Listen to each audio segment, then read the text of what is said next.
Hey people, welcome back to another story time at the library.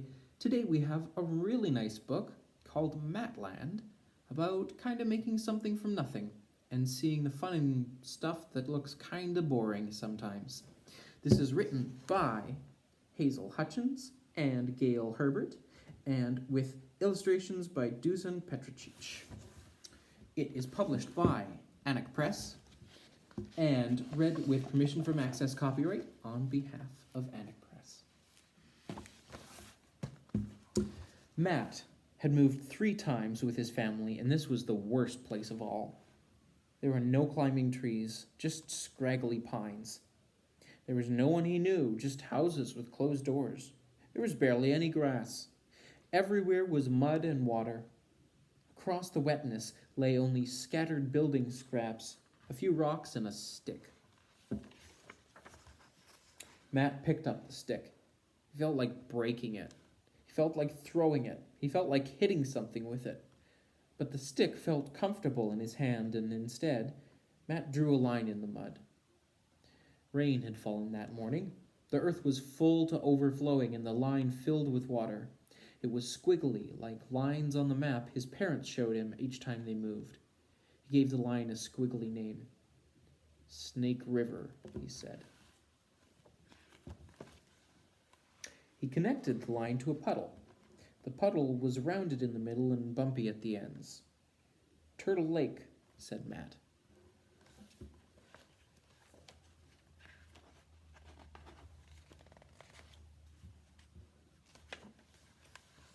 He moved some rocks into a jagged row. He could have named them the Rockies, like the real mountains, but he didn't. These peaks needed a name of their own. Dogtooth Mountains, he said. A huge puddle became the far-off ocean, a great flat area where tufts of grass were trying to push upwards, became the buffalo grasslands. In between was a clump of earth that Matt smoothed into a round hill. He stood on Old Baldy and looked down.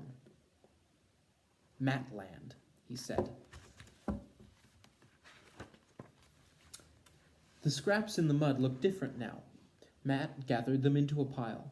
He used a block of wood to smooth a winding ribbon down from the mountains. Far from home road, said Matt.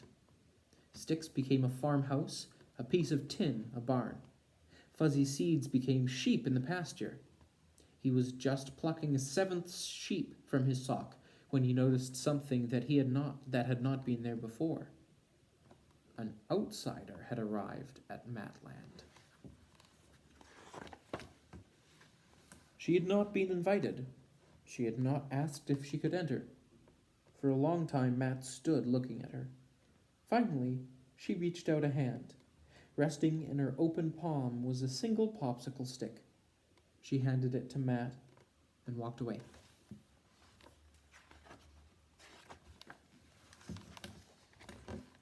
The stick became fence posts for Burberry Farm. The road began to wind along the water. Animal tracks appeared where deer came to drink. Here and there, a hill was born. Culverts were needed to cross small streams. At Snake River, something larger was needed.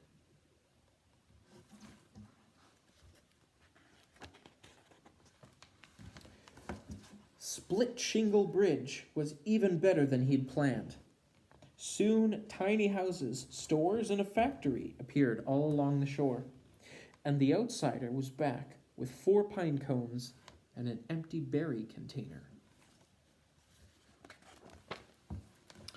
Matt had been hoping the Turtle Lakers would have a baseball diamond on which to play. Behind the park, he planted prickly trees. The leftover bits made an interesting pattern on the earth, and soon the Pine Needle Railway line raced across the flats.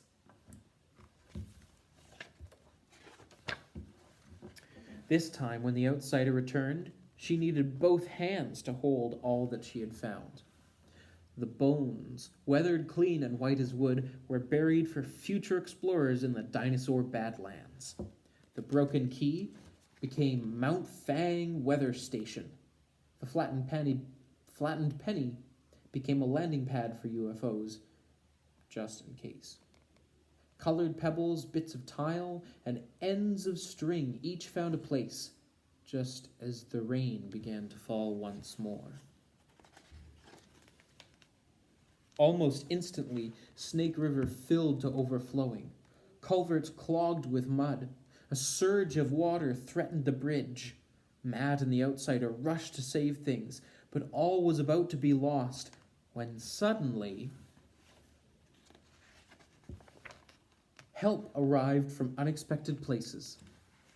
Steadily they worked. Soon, dams, dikes, and deep canals were guiding the water safely away.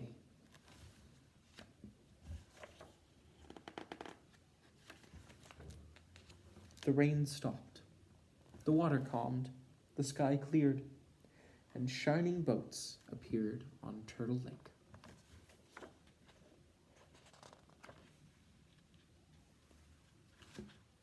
Is there one more page?